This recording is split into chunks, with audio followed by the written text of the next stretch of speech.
À ma fête d'anniversaire, mes parents ont ricané, « Waouh, tu n'es même pas à moitié aussi bonne que ta sœur de 16 ans. » Ma sœur a croisé les bras, plissant les yeux d'un air moqueur, « Tu devrais t'estimer heureuse de pouvoir seulement vivre avec nous. » J'ai repoussé ma chaise, avec un sourire en coin, « Alors commencez à la payer, puisque tu es virée. » Ils se sont figés. Elle a haleté, « Payer ? Quelle paye ? Je m'appelle Aurora Miller. J'ai 36 ans et je vis à Atlanta. Je dois revenir au début. Pour comprendre pourquoi je les ai ruinés, vous devez d'abord comprendre ce qu'ils m'ont pris. Tout a commencé quand j'avais 18 ans. Je n'étais pas une fille populaire. Je n'allais pas aux fêtes. Je n'avais pas de petite amie. Tout ce que j'avais, c'était mes livres et un rêve. Je voulais être une femme d'affaires. Je voulais construire des choses. Je voulais regarder un horizon et savoir que j'en possédais une partie. Mes parents, Richard et Alina Miller, ne se souciaient pas de mes notes. Ils se souciaient des apparences. Mon père dirigeait une petite agence immobilière qui marchait bien, mais il agissait comme s'il était un roi. Ma mère passait ses journées à faire du shopping et à organiser des déjeuners pour des dames qui, en réalité, ne l'aimaient pas. Je n'étais qu'un meuble. J'étais la fille silencieuse qui nettoyait la cuisine et restait à l'écart. Mais j'avais un secret. J'avais postulé à l'université Emory. C'était l'école de mes rêves. C'était cher, mais j'avais travaillé plus dur que n'importe qui d'autre dans mon lycée. J'avais une moyenne de 4.0. J'étais présidente du club de débat. J'avais tout fait correctement. Un mardi après-midi, la lettre est arrivée. Je me souviens de la chaleur du soleil sur mon dos alors que je marchais vers la boîte aux lettres au bout de notre longue allée. L'enveloppe était épaisse. Mon cœur a commencé à marteler contre mes côtes. Je l'ai déchiré là, sur l'asphalte. Félicitations. J'ai lu la première ligne et j'ai failli tomber. J'avais été accepté, mais il y avait un autre papier derrière la lettre d'admission. Il concernait l'aide financière. J'avais remporté la bourse, Futur Leader. C'était une bourse complète. Frais de scolarité, logement, nourriture, livres, tout était payé. Cela valait plus de 200 000 $. J'avais l'impression de flotter. Pour la première fois de ma vie, je me sentais spécial. Je sentais que j'avais de la valeur. J'ai couru jusqu'à la maison, serrant les papiers contre ma poitrine. J'étais impatiente de leur montrer. J'ai pensé, enfin. Enfin, ils seront fiers de moi. J'ai trouvé mon père dans son bureau. Il était assis derrière son grand bureau en chêne, regardant un magazine de golf. Ma mère était sur le canapé, se limant les ongles. Papa, maman, ai-je fait irruption, à bout de souffle. Mon père a froncé les sourcils. Il n'aimait pas les bruits forts. Aura, baisse la voix. J'ai été accepté, ai-je dit, en posant la lettre sur son magazine. J'ai été accepté à Emory et regarde la deuxième page. Il a pris le papier. Il l'a lu lentement.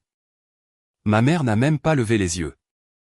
Elle a juste soufflé sur ses ongles. Une bourse complète, a dit mon père. Sa voix était plate. Il n'a pas souri. Oui, ai-je dit. Ça paie pour tout. Je vais étudier le commerce. Je peux aller à l'université gratuitement. Mon père a reposé le papier. Il a enlevé ses lunettes de lecture et s'est frotté l'arête du nez. Puis il m'a regardé avec des yeux froids et morts. Non, a-t-il dit. J'ai cligné des yeux. Quoi? Nous n'allons pas utiliser ça, a-t-il dit. Utiliser quoi, ai-je demandé. J'étais confuse. C'est une bourse. C'est pour moi.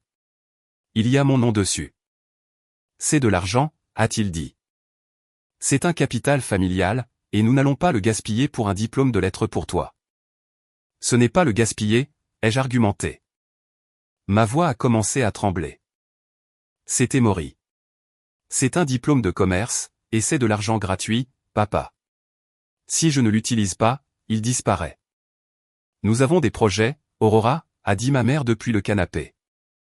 Elle m'a enfin regardé. Ses yeux étaient comme de la glace. Nous prévoyons d'avoir un autre enfant. Nous essayons et si nous avons un fils, ou une meilleure fille, ils auront besoin de ressources. J'ai eu l'impression que quelqu'un m'avait donné un coup de poing dans l'estomac. Mais c'est ma bourse, ai-je murmuré. Vous ne pouvez pas la donner à un bébé qui n'existe pas. Nous pouvons la refuser, a dit mon père. Nous pouvons dire au conseil que la famille Miller n'a pas besoin de charité. C'est meilleur pour mon image. Si nous acceptons la charité, les gens penseront que mon entreprise est en faillite. Ce n'est pas de la charité, c'est du mérite, ai-je crié. Je l'ai mérité. Mon père s'est levé.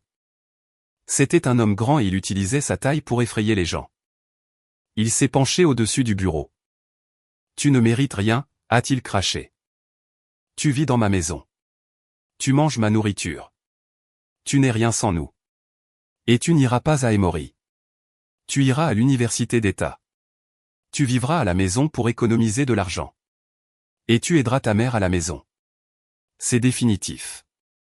Il a pris la lettre d'admission et l'offre de bourse. Puis il les a déchirés en deux. J'ai regardé les morceaux tomber sur le bureau. Je n'ai pas pleuré.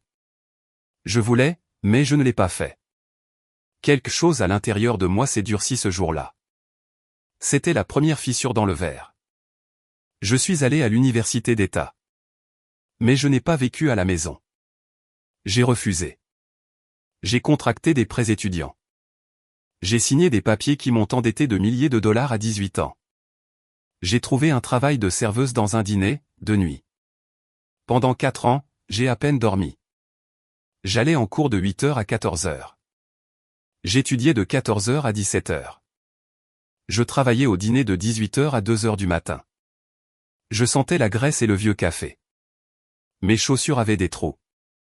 Je mangeais des restes de pancakes pour dîner parce que je ne pouvais pas me payer de courses. Mes parents ne m'ont jamais rendu visite. Ils n'ont jamais envoyé de carte d'anniversaire.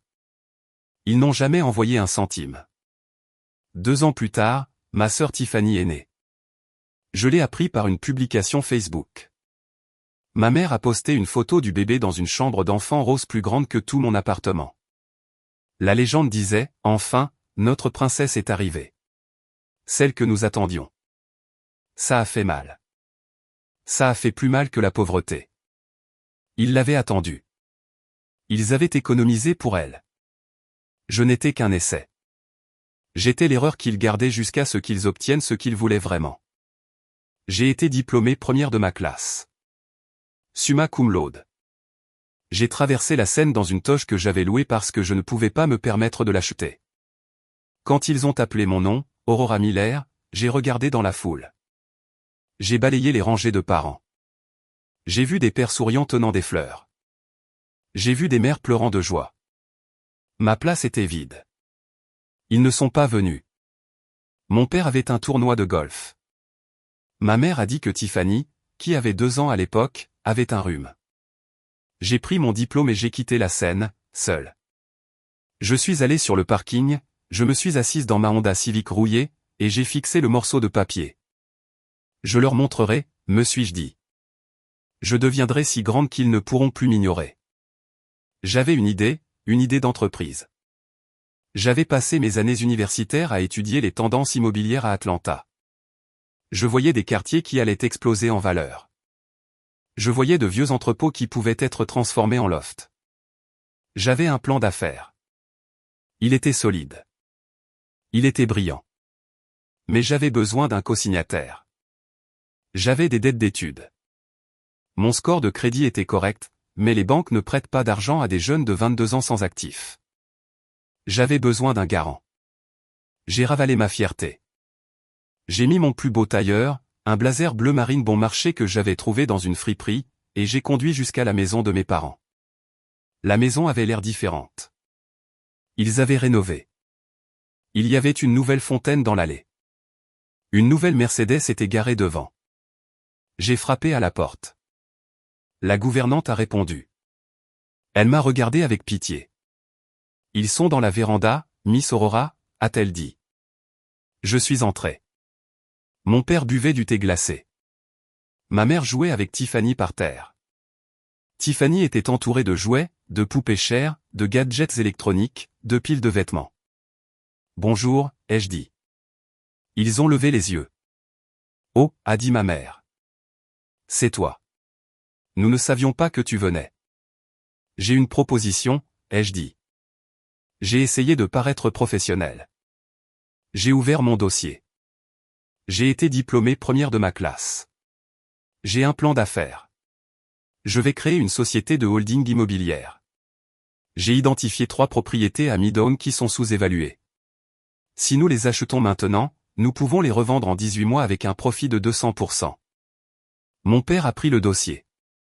Il a feuilleté les pages rapidement. Trop rapidement pour vraiment les lire.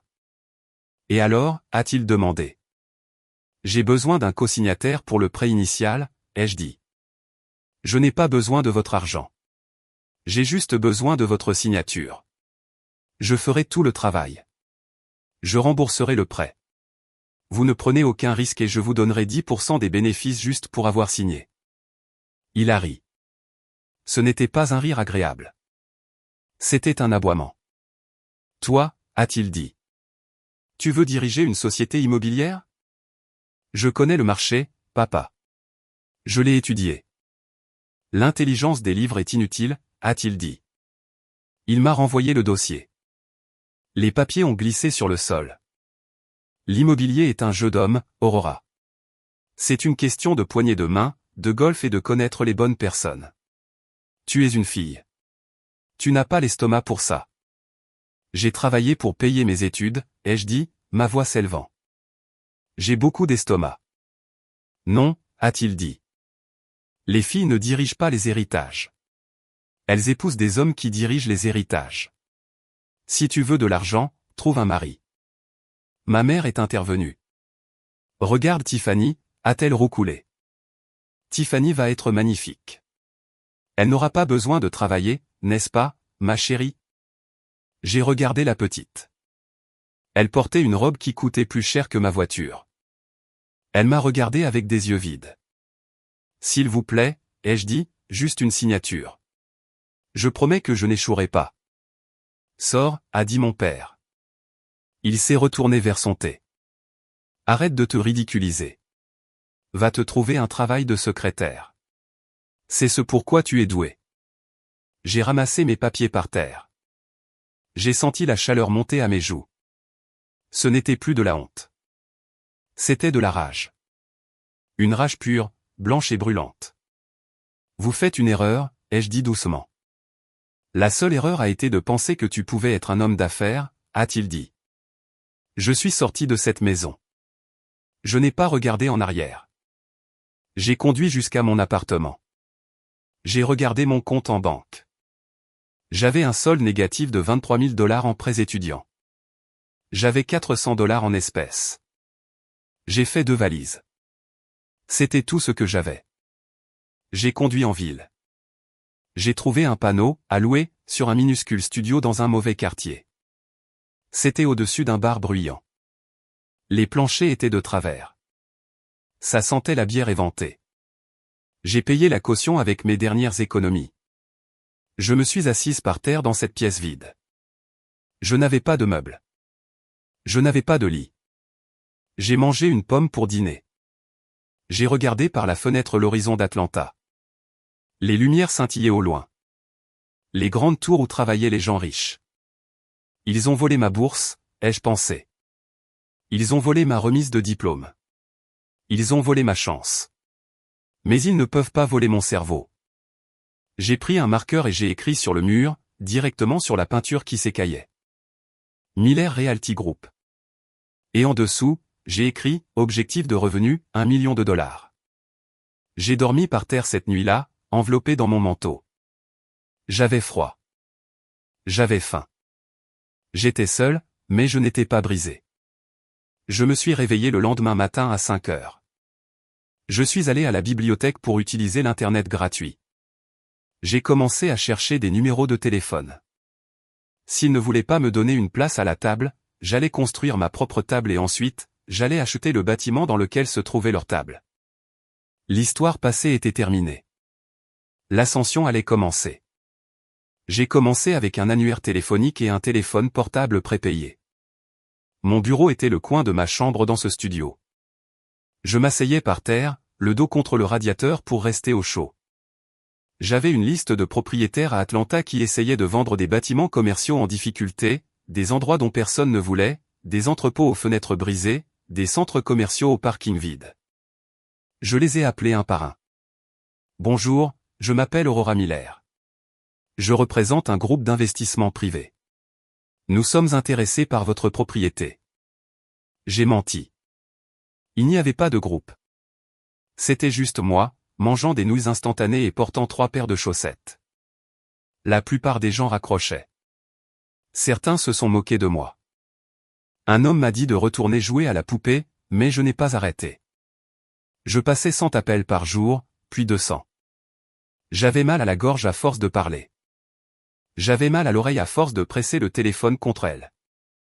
Finalement, le 43e jour, un homme nommé Monsieur Henderson est resté en ligne. Il possédait un vieil atelier de réparation automobile dans un quartier qui commençait tout juste à devenir branché. Il était fatigué.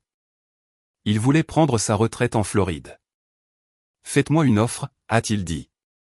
Je n'avais pas d'argent pour l'acheter, mais je savais comment structurer un accord. Je lui ai proposé une option de location-achat. Je contrôlerai la propriété pendant 6 mois avec l'option de l'acheter. Je lui ai payé $1000 pour cette option. Chaque dernier centime que j'avais économisé en faisant des petits boulots. Maintenant, j'avais le contrôle du bâtiment. Je ne le possédais pas, mais je le contrôlais. Je l'ai nettoyé moi-même. J'ai balayé le verre. J'ai repeint les graffitis. Ensuite, je l'ai commercialisé auprès de cafés branchés et de galeries d'art. 2 semaines plus tard, une chaîne de café a signé une lettre d'intention. Ils voulaient l'espace. Ils étaient prêts à payer 3 fois le loyer que Monsieur Henderson demandait. J'ai apporté ce contrat de location à une banque. Parce que j'avais un locataire signé avec un bon crédit, la banque m'a accordé le prêt pour acheter le bâtiment à Monsieur Henderson. Je l'ai acheté un mardi. Je l'ai vendu un vendredi à un plus grand investisseur pour un bénéfice de $60 000. J'ai fixé le chèque. $60 000. C'était plus d'argent que je n'en avais jamais vu. Je n'ai pas acheté de voiture. Je n'ai pas acheté de vêtements. J'ai réinvesti chaque centime dans l'entreprise. C'était la première brique. Au cours des 10 années suivantes, je ne me suis pas reposé. Je suis devenu un fantôme. Je ne suis pas sorti avec des hommes. Je ne suis pas parti en vacances. Je travaillais 18 heures par jour, 7 jours sur 7. J'ai appris la ville mieux que les urbanistes. Je savais quelle rue allait être repavée. Je savais où les nouvelles stations de métro allaient être construites. J'ai acheté des terrains avant que quiconque ne sache qu'ils avaient de la valeur. À 30 ans, Miller Realty Group était une bête. Nous possédions 230 propriétés. Nous avions des tours de bureaux, des complexes d'appartements et des centres commerciaux haut de gamme. La valeur marchande de mon portefeuille était de plus de $180 millions. Je faisais la couverture des magazines économiques. La reine de Midtown m'appelait Hill. C'est à ce moment-là que mes parents sont revenus. Ils ont senti l'argent. C'est comme des requins qui sentent le sang dans l'eau, mais à l'envers. Ils sentent le succès. Mon père s'est présenté à mon nouveau bureau un matin. C'était une tour de verre au centre de la ville. J'avais tout le dernier étage. Il est entré comme s'il était chez lui. Il était plus âgé maintenant, ses cheveux plus fins, mais il avait toujours cette démarche arrogante. « Aurora » a-t-il dit, en regardant le bureau d'accueil en marbre et la vue sur la ville. « Pas mal. Pas mal du tout. »« Bonjour, papa » ai-je dit. Je ne me suis pas levé de mon bureau. J'ai réfléchi, a-t-il dit, en s'asseyant sans y être invité. Tu as bien réussi, mais tu grandis trop vite. Tu as besoin d'expérience à la barre. Tu as besoin d'une main ferme. Je me débrouille bien, ai-je dit. Les gens parlent, a-t-il dit. Ils disent que tu es trop jeune. Ils disent que tu es dépassé. C'est mieux si tu as un président, quelqu'un avec un nom d'héritage. Ça calme les investisseurs. Il voulait un travail. Il voulait le titre. Il voulait redevenir le grand homme, car sa propre petite entreprise avait stagné des années auparavant. Je l'ai regardé. Je le détestais. Mais j'étais aussi intelligente. Je savais qu'à Atlanta, le club des vieux garçons était encore une réalité. Avoir mon père comme figure de proue pourrait en fait m'aider à entrer dans certaines pièces. Ça pourrait m'aider à conclure des affaires avec l'ancienne génération qui ne faisait pas confiance aux jeunes femmes. D'accord, ai-je dit. Président du conseil d'administration, non exécutif. Tu as un salaire, tu as un bureau, mais tu ne prends aucune décision. Je dirige l'entreprise. Je signe les chèques. Tu te contentes de serrer des mains et de sourire. Il a souri. C'était un sourire avide. Marché conclu. C'était la pire erreur de ma vie. Ou c'est ce que je pensais. Pendant les 6 années suivantes, mon père a joué le jeu. Il a pris un salaire énorme, 400 000 $ par an. Il a embauché ma mère comme consultante en design pour 150 000 $ de plus. Il ne faisait rien. Ils utilisaient les cartes de crédit de l'entreprise pour des dîners de clients qui n'étaient en fait que des repas de famille. Ils utilisaient le jet de l'entreprise pour des voyages de repérage qui étaient en fait des vacances aux Bahamas. Et puis il y avait Tiffany. Ma sœur avait maintenant 16 ans. C'était une peste. On ne lui avait jamais dit non de sa vie. Elle conduisait un Range Rover que mon entreprise louait. Elle allait dans une école privée qui coûtait 50 000 $ par an, payée par une bourse de la branche caritative de mon entreprise, quelque chose que mon père avait mis en place. Il me saignait à blanc. C'étaient des parasites. Mais je les laissais faire. Pourquoi? Parce que j'étais toujours cette petite fille qui voulait qu'ils l'aiment. Je pensais que si je leur donnais assez d'argent, si je leur donnais l'air important, ils finiraient par dire « Nous sommes fiers de toi, Aurora ». J'étais pathétique, mais j'étais aussi prudente. Même si je les laissais jouer au patron, je ne leur ai jamais donné de pouvoir réel.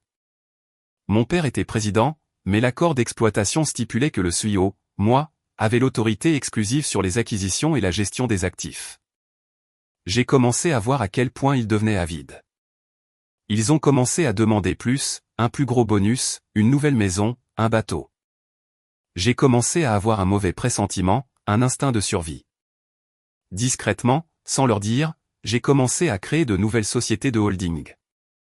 Quand j'achetais un nouveau centre commercial, je ne le mettais pas sous Miller Realty Group. Je le mettais sous AM Holdings LLC ou Blue Sky Venture ou Aurora Trust. Mon père n'a rien remarqué. Il ne regardait jamais les contrats. Il ne regardait que les comptes de profit et pertes pour voir s'il y avait assez d'argent pour son bonus. Il voyait le logo de Miller Realty Group sur le bâtiment et supposait qu'il appartenait à la société principale. Il ne savait pas que Miller Realty Group n'était que le gestionnaire immobilier. Le propriétaire, c'était moi, personnellement. J'ai fait ça pendant 3 ans. J'ai déplacé les actifs les plus précieux, les joyaux de la couronne de mon empire, hors de l'entité à laquelle mon père était attaché. Je construisais un canot de sauvetage pendant qu'il perçait des trous dans le navire. Je ne savais pas à quel point j'aurais besoin de ce canot de sauvetage jusqu'à ce que le téléphone sonne tard un mardi soir. Il était 23h45. J'étais dans mon appartement, en train de réviser des contrats de location. Mon téléphone a vibré. C'était Arthur. Il était l'avocat de la famille. Il avait travaillé pour mon père pendant 30 ans, mais il avait aussi géré certains de mes dépôts d'entreprise. C'était un vieil homme, nerveux et agité. « Aurora » a-t-il murmuré. On aurait dit qu'il se cachait dans un placard. « Arthur, il est tard. Tout va bien ? Je ne devrais pas vous appeler, a-t-il dit. Je pourrais perdre ma licence. Secret professionnel. Mais je ne peux pas dormir. Je vous connais depuis que vous êtes bébé, Aurora. Je vous ai vu construire cette entreprise. Mon estomac s'est noué. Qui a-t-il, Arthur ? Votre père, a-t-il dit. Il est venu aujourd'hui avec votre mère. Et ils m'ont fait rédiger un nouveau plan de succession, une fiducie familiale maîtresse. D'accord, ai-je dit. C'est standard. Non, a dit Arthur, sa voix s'est brisée. Aurora, vous devez entendre ça. Ils ont tout mis dans la fiducie. Leur part de Miller Realty Group, la maison, les comptes, l'assurance vie, tout. D'accord, ai-je répété. Je ne comprenais pas encore la panique. Et ils ont désigné le bénéficiaire, a dit Arthur. Il a fait une pause. Le silence s'est étiré, lourd et froid. Qui est le bénéficiaire, Arthur? Tiffany, a-t-il dit. Tiffany, ai-je demandé. Eh bien, bien sûr, c'est la plus jeune. Mais quel est mon pourcentage? Est-ce 50-50e? Aurora, a dit Arthur doucement. Vous n'y êtes pas. Je me suis figé. Le stylo que je tenais a glissé de mes doigts et a roulé sur le sol. Que voulez-vous dire? Je veux dire que vous n'êtes pas dans le document, a dit Arthur. 0%. Vous n'êtes pas une bénéficiaire. Vous n'êtes pas une administratrice. Vous n'êtes même pas listé comme successeur. Il doit y avoir une erreur, ai-je dit. Ma voix semblait lointaine. Peut-être qu'il pense que j'ai mon propre argent, alors il lui laisse les biens personnels. Non, a dit Arthur. Ce ne sont pas seulement les biens personnels. Ce sont les actions de la société. Votre père détient 51% des droits de vote de la LLC principale. Les actions que vous lui avez données il y a 5 ans pour le faire président. À sa mort, ou lors d'un événement déclencheur qu'il a fixé pour le mois prochain, ces actions sont transférées à Tiffany. Le mois prochain, ai-je demandé. Qu'est-ce qui se passe le mois prochain? Tiffany aura 17 ans, a dit Arthur. Il met en place un transfert. Il prévoit de lui donner le contrôle de Miller Realty Group comme cadeau d'anniversaire pour son avenir. Il veut assurer son héritage. Son héritage, ai-je murmuré. C'est moi qui l'ai construit. C'est ma sueur. C'est mon sang.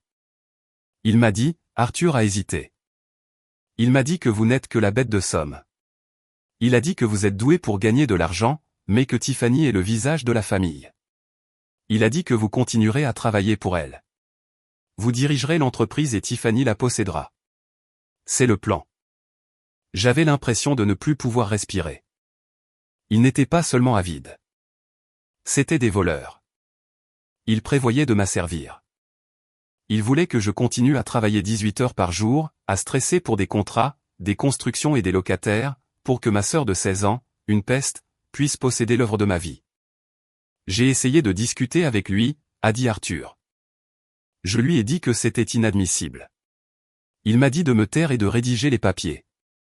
Je les ai signés il y a 1 heure. Aurora, c'est fait. Envoyez-moi une copie, ai-je dit. Je ne peux pas. C'est confidentiel. Arthur, ai-je dit, ma voix a changé. Ce n'était plus la voix d'une fille. C'était la voix d'une CEO qui détruisait ses concurrents au petit déjeuner. Envoyez-moi ce maudit dossier ou je vous ruine. 1 minute plus tard, mon email a sonné. J'ai ouvert le PDF. J'ai lu chaque mot. C'était vrai. La fiducie familiale Zimmerman Miller. Le nom de jeune fille de ma mère était Zimmerman. Bénéficiaire principale, Tiffany Miller. Parties exclues, Aurora Miller. Il y avait même une clause. Clause 14b. Elle disait qu'en cas d'incapacité de Richard Miller, les droits de vote de Miller Realty Group seraient exercés par Alina Miller jusqu'à ce que Tiffany Miller atteigne l'âge de 21 ans. Il m'avait effacé. Je suis resté assise là, dans le noir. Je n'ai pas pleuré. Je n'ai pas jeté mon ordinateur portable à travers la pièce. La tristesse a disparu. La douleur a disparu. Tout ce qui restait, c'était un calcul froid et dur. Ils voulaient une guerre. Je leur donnerais une guerre. Mais ils ne sauraient même pas qu'ils la menaient avant d'être déjà morts. J'ai ouvert un nouveau dossier sur mon disque crypté. Je l'ai nommé « Phase finale ». J'ai commencé à taper. J'ai regardé la date. Mon anniversaire était dans 3 mois. Ils organisaient généralement une grande fête, pas pour moi, mais pour se montrer à leurs amis. Ils utiliseraient mon anniversaire comme un événement de réseautage. Parfait, ai-je pensé. 3 mois. C'était exactement le temps nécessaire pour les démanteler, pièce par pièce. Le lendemain matin, je suis arrivé au bureau à cette heure précise. J'ai fait un café. Je me suis tenu près de la fenêtre. Mon père est arrivé à 10 heures. Il sifflait. Il avait l'air heureux. Il venait de signer mon arrêt de mort la veille et il sifflait. « Bonjour, Aurora » a-t-il lancé en passant devant ma porte vitrée. « Grand déjeuner aujourd'hui, au Country Club. Ne m'attends pas. » Amuse-toi bien, papa, ai-je dit. J'ai souri. C'était la meilleure performance d'actrice de ma vie. Dès qu'il est parti, je me suis mise au travail. La première étape était l'audit. J'avais accès à tout. J'étais la CEO. J'ai appelé le service informatique. J'ai besoin d'une sauvegarde complète de l'email de Richard Miller et de l'email professionnel d'Alina Miller, ai-je dit au directeur informatique. Et j'ai besoin d'un accès au registre de dépenses numériques des 5 dernières années. Marquez tout ce qui ne correspond pas à un code client. Oui, madame, a-t-il dit. À midi, j'avais les données. C'était pire que ce que je pensais. Il ne dépensait pas seulement beaucoup. Il détournait des fonds. J'ai trouvé des factures pour des services de conseil payés à une société écran aux îles Caïmans. J'ai retracé l'adresse IP de la société écran. Elle correspondait à l'ordinateur personnel de mon père. Il se payait de faux frais de conseil pour éviter les impôts. J'ai trouvé des frais pour des rénovations de bureaux qui étaient en fait pour la rénovation de leur cuisine à la maison. J'ai trouvé des paiements de frais de scolarité pour Tiffany étiquetés comme « formation des employés ». C'était illégal. Hautement illégal. C'était de la fraude fiscale. C'était percer le voile corporatif. J'ai tout imprimé. Je l'ai organisé en classeurs. Classeur 1, évasion fiscale. Classeur 2, détournement de fonds. Classeur 3, manquement à l'obligation fiduciaire. Ensuite, j'ai examiné les actifs. Parce que j'avais secrètement déplacé de nouvelles propriétés dans mes propres sociétés de holding pendant des années, Miller Realty Group, la société que mon père pensait si précieuse, devenait en fait une coquille vide. La grande tour de bureau appartenait à AM Holdings, le nouveau parc commercial appartenait à Blue Sky Venture. Mais il y avait encore environ 50 millions de dollars d'actifs au sein de la société principale. Je devais les sortir. J'ai convoqué une réunion du conseil d'administration, mais je n'ai pas invité mon père. Les statuts disaient que je pouvais tenir une réunion opérationnelle d'urgence avec seulement les dirigeants opérationnels. J'ai proposé une restructuration d'entreprise. J'ai soutenu que les propriétés plus anciennes étaient des passifs. Elles nécessitaient trop d'entretien. Nous devrions les vendre. À qui les avons-nous vendus? Je les ai vendus à une LLC anonyme. À qui appartenait cette LLC? À moi.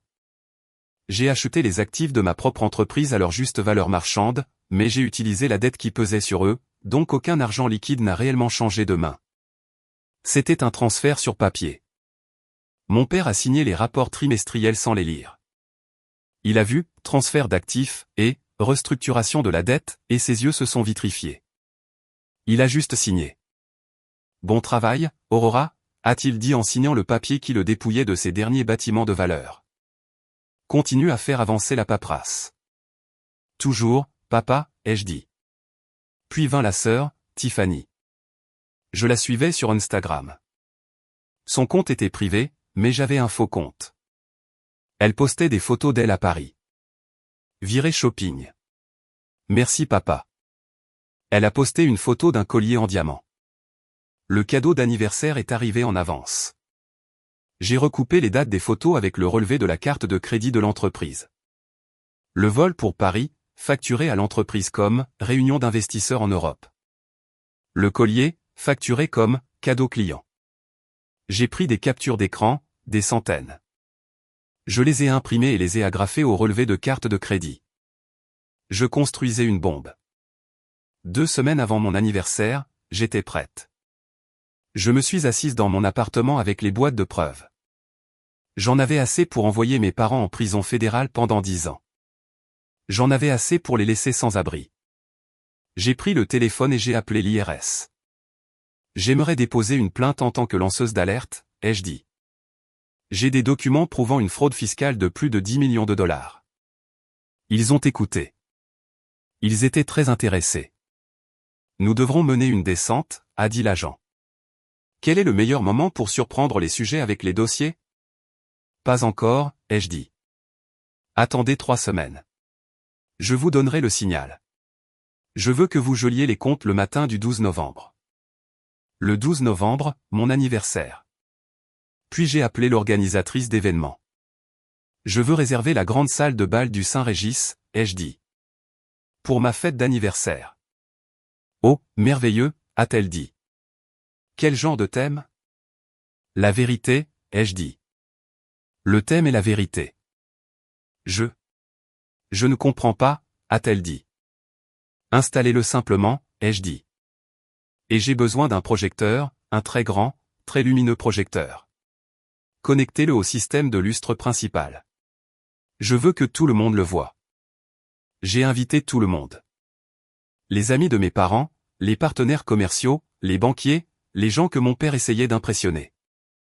Mon père était ravi. Une grande fête, a-t-il dit. Bonne idée, Aurora. Nous pourrons annoncer les résultats du nouveau trimestre. Je porterai un toast. Oui, papa, ai-je dit. Tu voudras certainement porter un toast. Le piège était tendu. Je suis entré dans le bureau le dernier jour avant la fête. J'ai regardé mon père assis sur sa chaise, les pieds sur le bureau, riant au téléphone. Il n'avait aucune idée qu'il était déjà un homme pauvre. Il n'avait aucune idée que la chaise sur laquelle il était assis m'appartenait. Il n'avait aucune idée que les agents de l'IRS imprimaient des citations à comparaître avec son nom dessus. J'ai presque eu pitié de lui, presque. Puis je me suis souvenu de la lettre de bourse déchirée en deux. Je me suis souvenu de la chaise vide à ma remise de diplôme. Je me suis souvenu du document de fiducie qui donnait ma vie à une jeune de 16 ans. Je suis passé devant sa porte. On se voit à la fête, ai-je murmuré. Le lieu était le Saint-Régis à Buckhead.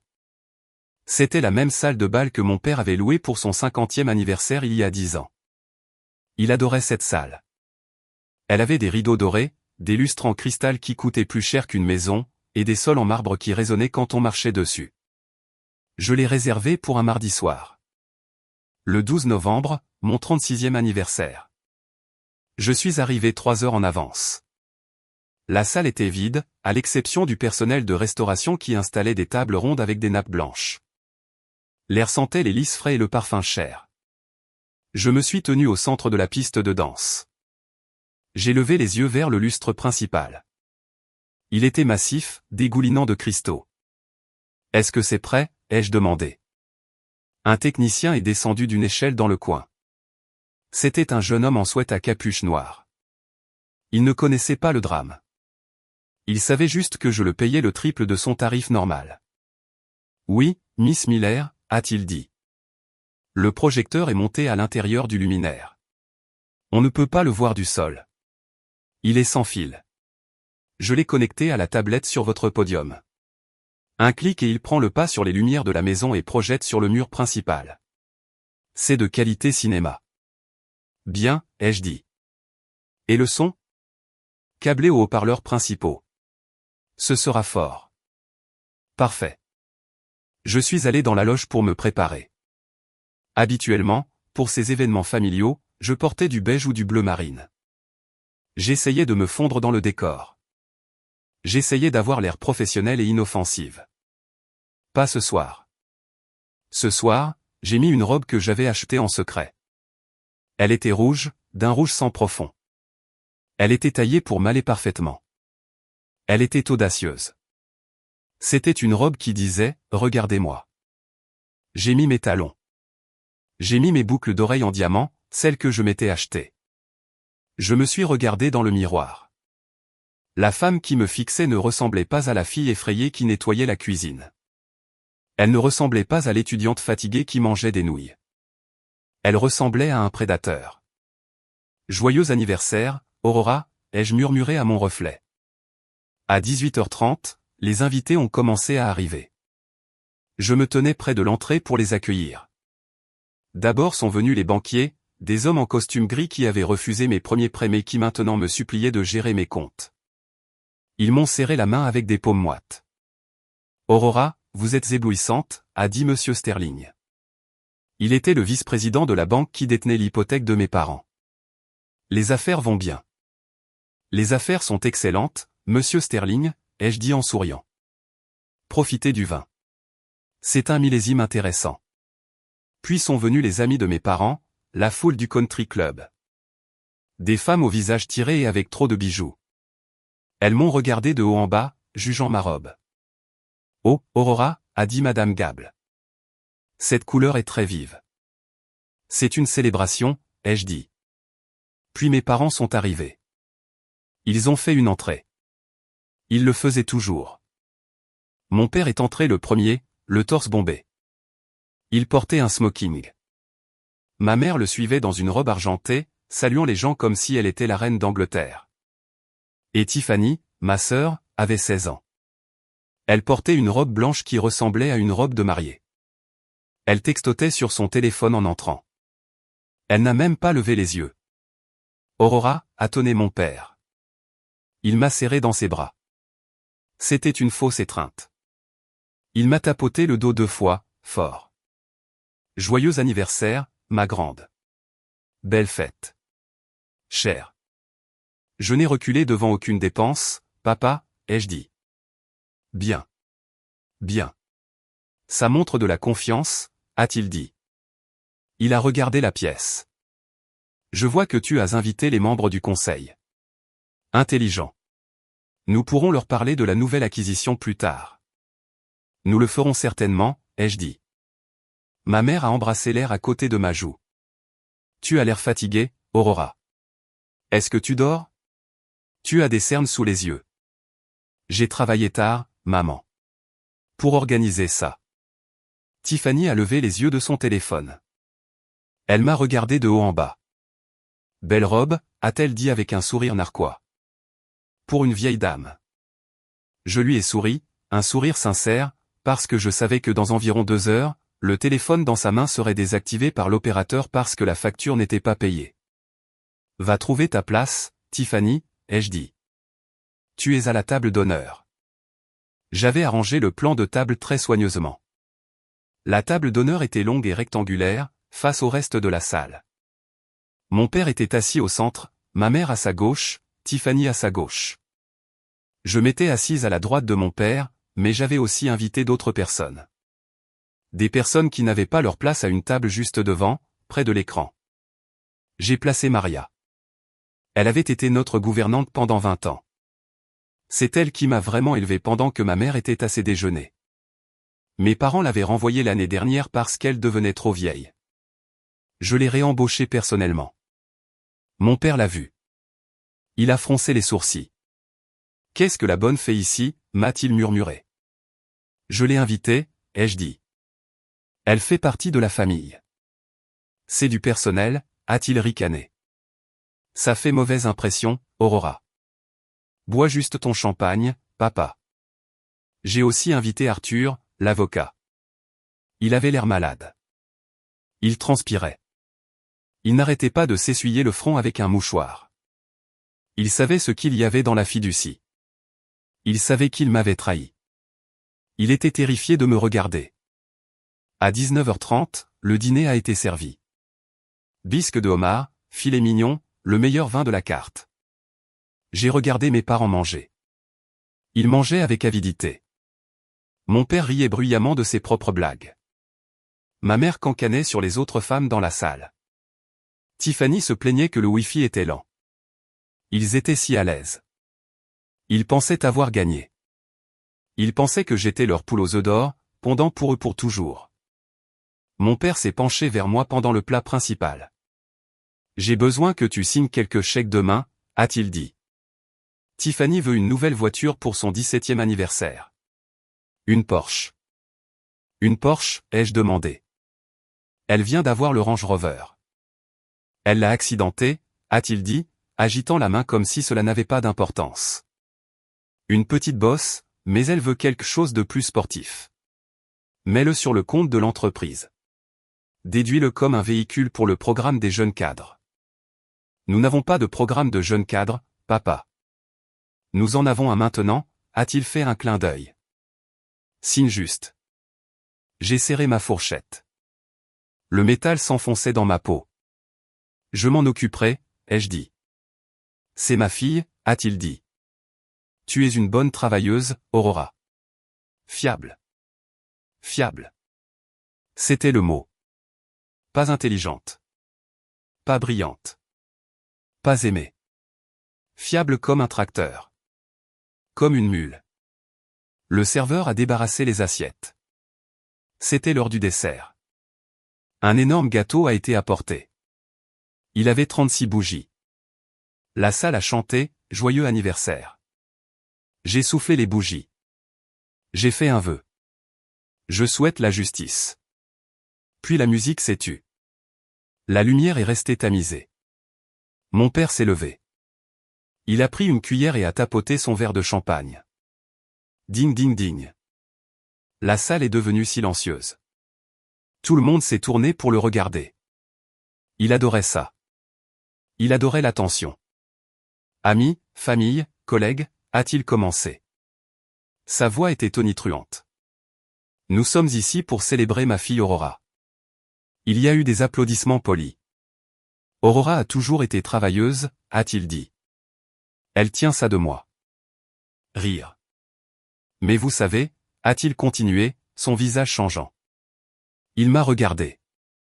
Il avait bu trop de vin. Son filtre avait disparu. Je parlais à ma femme tout à l'heure et nous regardions Aurora, puis notre belle Tiffany. Il a fait un geste vers Tiffany. Elle a salué d'une main, l'air ennuyé. Et je dois être honnête, a dit mon père. Aurora, tu as construit une jolie petite entreprise. Tu gères bien les choses, mais tu as 36 ans. Pas de mari, pas d'enfant, que du travail. La salle est devenue mal à l'aise. Les gens se sont agités sur leurs chaises. Tiffany, par contre, a-t-il dit, rayonnant vers l'adolescente. Elle a l'étincelle. Elle a le charisme. Tu sais, Aurora, parfois je te regarde et je me dis, tu ne vaux même pas la moitié de la femme qu'est ta sœur. Ma mère a eu un sourire narquois derrière son verre. Tiffany a ri. Ben oui, papa. Mon père a gloussé. C'est vrai. Mais bon, il faut bien que quelqu'un fasse la paperasse, non? Alors, levons nos verres à Aurora. La meilleure secrétaire que j'ai jamais embauchée. Il a levé son verre. À Aurora. À Aurora, ont marmonné quelques personnes, l'air embarrassé. Mon père m'a regardé, souriant. Il s'attendait à ce que je souris. Il s'attendait à ce que j'encaisse l'insulte, que je l'avale et que je dise merci, comme je l'avais fait pendant 36 ans. Je n'ai pas souri. Je me suis levé. J'ai lissé le devant de ma robe rouge. J'ai pris ma pochette. J'en ai sorti une petite télécommande. Merci, papa, ai-je dit. Ma voix était stable. Elle était amplifiée par le microphone sur la table. Assieds-toi, Aurora, a-t-il murmuré. Ne fais pas de scène. Oh, je ne fais pas de scène, ai-je dit dans le micro. Je fais une présentation. Je me suis dirigé vers le podium au centre de la scène. Le projecteur m'a éclairé. J'ai senti sa chaleur. Vous avez dit que je suis une bonne secrétaire, ai-je dit à la salle. Vous avez dit que je suis doué pour la paperasse. Vous avez raison. Je suis très, très doué pour la paperasse. J'ai regardé Arthur, l'avocat. Il a mis sa tête dans ses mains. Et parce que je suis si doué pour la paperasse, ai-je dit, j'ai décidé d'en partager une partie avec vous ce soir, puisque nous sommes tous en famille ici. J'ai appuyé sur le bouton de la télécommande. L'énorme projecteur au plafond s'est allumé. Un faisceau de lumière a traversé la pièce sombre. Sur le mur massif derrière la table d'honneur, une image est apparue. Elle faisait 3 mètres de haut. C'était un document. La fiducie familiale Zimmerman Miller. Bénéficiaire principale, Tiffany Miller. Parties exclues, Aurora Miller. La salle a halté. Mon père s'est figé. Son verre s'est arrêté à mi-chemin de sa bouche. Ceci, ai-je dit en montrant l'écran, est le document que mes parents ont signé il y a 3 mois. Ils transfèrent l'entreprise que j'ai bâtie, Miller Realty Group, à ma sœur de 16 ans. Ma mère s'est levée. Aurora, éteins ça. C'est privé. Ce n'est plus privé, ai-je dit. C'est un document public. Je l'ai déposé au tribunal ce matin comme preuve. Preuve, a crié mon père. Preuve de quoi? J'ai de nouveau cliqué sur le bouton. Diapositive 2. Un écran partagé. À gauche, une photo de l'Instagram de Tiffany la montrant avec un sac de créateur à Paris. À droite, le relevé de la carte de crédit de l'entreprise. Dépenses, $12 000, étiqueté, fourniture de bureau. Ceci est du vol, ai-je dit. J'ai cliqué à nouveau. Diapositive 3. Une capture d'écran des frais de conseil payés à la société Écran des îles Caïmans et, à côté, la trace de l'adresse IP menant à l'ordinateur personnel de mon père. Total détourné, 4,2 millions de dollars. Ceci, ai-je dit, ma voix froide comme la glace, est de la fraude fiscale. Mon père a laissé tomber son verre. Il s'est brisé sur le sol en marbre. Le son était comme un coup de feu. Sécurité, a-t-il hurlé. Faites-la descendre de la scène. Elle est folle. 2 agents de sécurité se sont avancés, mais ils ne se sont pas dirigés vers moi. Ils se sont dirigés vers les portes. Ils ont bloqué la sortie. Je les avais engagés. Je n'ai pas fini, ai-je dit. J'ai cliqué sur la télécommande une dernière fois. Diapositive 4. C'était la plus complexe. C'était un organigramme. En haut, il montrait une société appelée AM Holdings. En dessous, il montrait la propriété de chaque bâtiment, chaque centre commercial, chaque tour. Ils appartenaient tous à AM Holdings. Et sous AM Holdings, il était écrit « Propriétaire unique, Aurora Miller ». De l'autre côté de l'organigramme, il montrait Miller Realty Group, la société que mon père pensait contrôler. En dessous, la liste des actifs était vide. Actifs, 0 $. Passifs, 11,4 millions de dollars. Saisie de l'IRS. Tu vois, papa, ai-je dit, tu m'as viré ce soir. Tu as dit que je ne valais pas la moitié de la femme qu'est Tiffany. Tu as dit que je devrais payer son salaire. J'ai regardé Tiffany. Elle avait l'air terrifiée. Elle serrait sa Rolex. Eh bien, ai-je dit, l'entreprise dont tu hérites, Tiffany, elle est vide. Elle ne possède rien. Elle ne possède que des dettes. Et l'IRS va geler ses comptes demain matin à 9 h. J'ai de nouveau regardé mon père. Il était violet. On aurait dit qu'il faisait une crise cardiaque. Tu as volé mon entreprise, a-t-il rugi. Il s'est jeté sur moi. Il a essayé de grimper sur la table. Il a renversé les bouteilles de vin, mais les agents de sécurité étaient là instantanément. Ils lui ont saisi les bras. Je ne l'ai pas volée, ai-je dit calmement. Je l'ai construite et je l'ai déplacée. Je t'ai laissé exactement ce que tu as contribué, rien. Je me suis approché de lui. Il se débattait contre les gardes, haletant, transpirant. Tu es viré, papa, Eve dit. Je me suis tourné vers les invités. Ils étaient silencieux, les yeux écarquillés. Merci à tous d'être venus, ai-je dit. S'il vous plaît, finissez le gâteau. C'est moi qui l'ai payé. J'ai laissé tomber le micro sur le podium. Je suis sorti de la salle de bal. Mes talons claquaient sur le marbre. Je n'ai pas regardé en arrière. J'ai entendu ma mère crier mon nom. J'ai entendu ma sœur pleurer. Je suis sorti par les portes principales du Saint-Régis. Le voiturier attendait avec ma voiture. L'air de la nuit était froid. Il semblait pur. Je suis monté dans ma voiture et je suis parti. La mise en place et la révélation étaient terminées. Maintenant, ils allaient tomber. Je ne suis pas rentré chez moi cette nuit-là. J'ai conduit jusqu'à mon nouvel appartement. Je n'en avais parlé à personne. C'était un Penthouse à Midtown. Il avait des bails vitrés du sol au plafond donnant sur toute la ville. Je suis resté là, dans le noir, à regarder les voitures bouger comme de petits globules rouges et blancs dans les veines d'Atlanta. Mon téléphone explosait. 50 appels, 100 textos. Ma mère, mon père, Tiffany, Arthur. J'ai éteint le téléphone. Je me suis versé un verre d'eau et je me suis assise sur mon canapé blanc. Le silence était magnifique. Le lendemain matin, la guerre a vraiment commencé, mais je n'ai pas eu à la mener. Le gouvernement l'a menée pour moi. À 9 h, les agents de l'IRS ont effectué la descente chez mes parents. Je n'étais pas là, mais ma voisine m'a envoyé un texto. Elle a dit que 3 SUV noirs s'étaient garés. Des agents en coupe-vent avec IRS-CID dans le dos ont envahi la propriété. Ils ont emporté des boîtes de dossiers. Ils ont emporté les ordinateurs. Ils ont saisi la Mercedes. Ils ont saisi le Range Rover. Mon père a essayé de leur résister. Il a fini menotté sur sa propre pelouse, hurlant à propos de ses droits. Les voisins l'ont filmé. C'était aux informations locales à midi. L'éminent promoteur immobilier Richard Miller détenu dans une enquête pour fraude. J'ai regardé ça à la télévision dans mon bureau. J'ai pris une gorgée de café. Triste, me suis-je dit. À la fin de la semaine, les banques sont intervenues.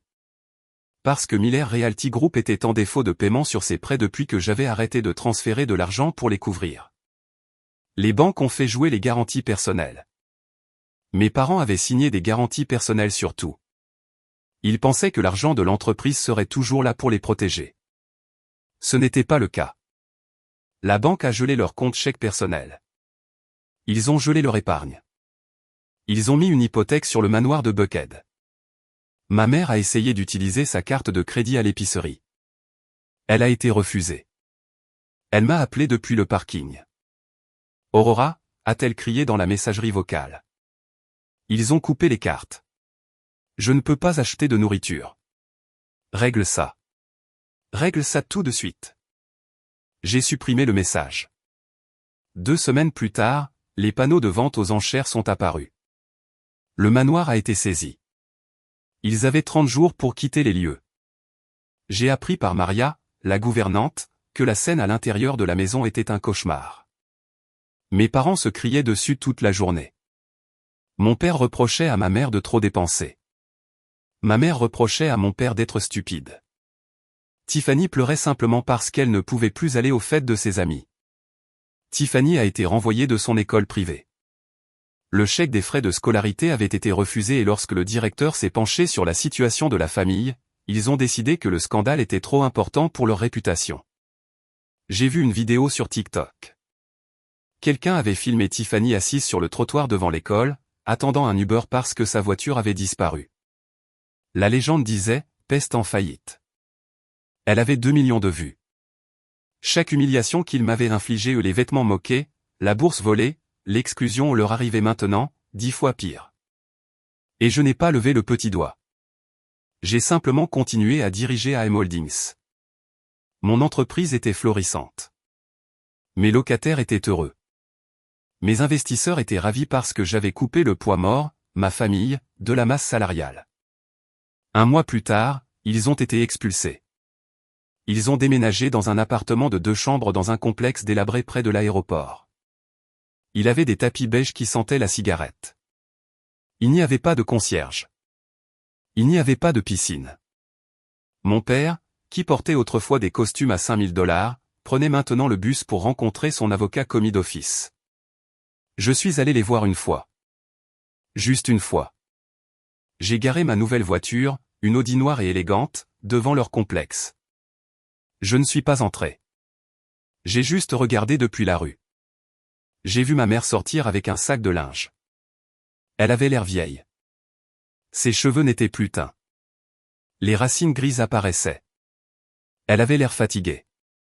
J'ai vu mon père assis sur le balcon sur une chaise en plastique, fumant une cigarette. Il avait l'air petit. L'arrogance avait disparu. Ce n'était plus qu'un vieil homme dans un appartement bon marché. Je pensais que je me sentirais coupable. J'ai attendu que la culpabilité vienne, mais elle n'est pas venue. Tout ce que j'ai ressenti, c'était du soulagement. Le cancer avait été enlevé. La plaie était cautérisée. J'ai démarré le moteur et je suis parti. 6 mois ont passé.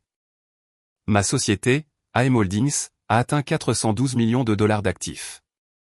Je me suis étendu à Charlotte et Nashville. J'ai fait l'objet d'un article dans le magazine Forbes. Le titre était « La femme qui a bâti un empire à partir de rien ». Ils n'ont pas mentionné ma famille. Je leur ai demandé de ne pas le faire. J'ai construit une nouvelle vie, une vraie vie. J'ai commencé à sortir avec un homme nommé David. Il était architecte. Il était gentil. Il ne se souciait pas de mon argent. Il avait le sien. Il m'aimait parce que j'étais intelligente, drôle et que j'aimais faire de la randonnée le week-end. Pour la première fois en 36 ans, j'ai eu un dîner du dimanche avec des gens qui voulaient vraiment que je sois là. David, ses amis et moi. Nous avons cuisiné des pâtes. Nous avons bu du vin bon marché. Nous avons ri. Personne ne m'a insulté. Personne n'a demandé de chèque. Un mardi, une lettre est arrivée à mon bureau. Elle n'avait pas d'adresse de retour. L'écriture était tremblante. Je savais de qui il s'agissait. Je l'ai ouverte. Aurora, je t'écris depuis l'ordinateur de la bibliothèque. Nous n'avons pas Internet à l'appartement. Ta mère est malade. Le stress a été dur pour elle. Tiffany travaille dans un magasin de détail au centre commercial. C'est humiliant pour elle. Je sais que nous avons une eau différente. Je sais que j'ai été dur avec toi, mais j'essayais de t'endurcir. J'essayais de te rendre forte. Il semble que j'ai réussi.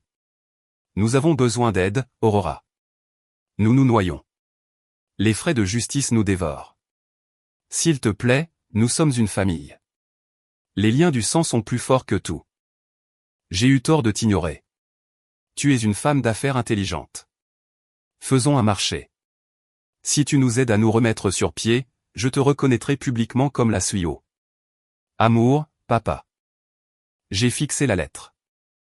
J'essayais de t'endurcir. Même maintenant, il ne pouvait pas admettre la vérité. Il ne pouvait pas dire, j'ai été cruel. Il ne pouvait pas dire, j'ai été avide. Il présentait ses abus comme une formation. Et l'offre. Je te reconnaîtrai. Il pensait toujours que son approbation était la monnaie dont j'avais besoin. Il pensait que j'étais toujours désespéré qu'il dise, bon travail. Il ne réalisait pas que son approbation était une monnaie sans valeur. C'était comme les billets des confédérés. Elle n'avait aucune valeur dans mon monde. Je ne me sentais pas en colère. Je me sentais juste fini. Je me suis dirigé vers le destructeur de documents dans le coin de mon bureau. J'ai inséré la lettre dans la machine. Le papier s'est transformé en confetti. Je n'ai pas répondu. Je n'ai pas envoyé d'argent. Certaines personnes disent qu'il faut pardonner à sa famille quoi qu'il arrive. Elles disent qu'il faut tendre l'autre joue. Mais ces personnes n'ont généralement pas eu un couteau planté dans le dos pendant 20 ans. Tourner la page ne consiste pas à obtenir des excuses. C'est réaliser qu'on n'en a pas besoin. Je suis retourné à mon bureau. J'avais une réunion dans 10 minutes. Nous étions en train de conclure un accord sur un nouveau gratte-ciel. J'étais occupé. Alors, me voilà. J'écris ceci depuis mon balcon. Le vent est froid et pur sur mon visage. Le soleil se couche sur Atlanta, transformant les bâtiments de verre en or. Je possède cette vue. Tout ce qu'ils ont essayé de me prendre, je l'ai construit sans eux. Ils ont volé ma bourse, j'ai payé mes propres études. Ils ont volé ma remise de diplôme, j'ai célébré mon propre succès. Ils ont volé ma confiance, j'ai créé mon propre héritage. Tout ce dont ils se vantaient, les voitures, les maisons, le statut, je l'ai surpassé en silence. J'ai appris une dure leçon, mais une leçon nécessaire. La famille, ce ne sont pas les gens qui partagent votre nom de famille. Partager de l'ADN ne donne à personne le droit de vous abuser. Ça ne leur donne pas un laissez-passer pour vider votre âme. La famille, ce sont les gens qui vous aident à construire la table. Ce sont ceux qui applaudissent quand vous gagnez, pas ceux qui attendent que vous échouiez. Si vous lisez ceci et que vous vous sentez comme le mouton noir, si vous vous sentez invisible dans votre propre maison, si vous êtes celui qui travaille pendant que tous les autres prennent, écoutez-moi. Ne criez pas. Ne vous battez pas. Ne mendiez pas leur amour. Construisez, tout simplement. Travaillez dans l'ombre. Économisez votre argent. Aiguisez votre esprit. Créez votre propre monde, brique par brique. Et quand ils vous remarqueront enfin, quand ils réaliseront enfin que c'est vous qui avez le pouvoir, il sera trop tard pour eux. Vous ne devez pas votre avenir aux personnes qui ont parié contre votre passé. Je m'appelle Aurora Miller et cette ville, cette entreprise, cette vie, elles sont à moi maintenant.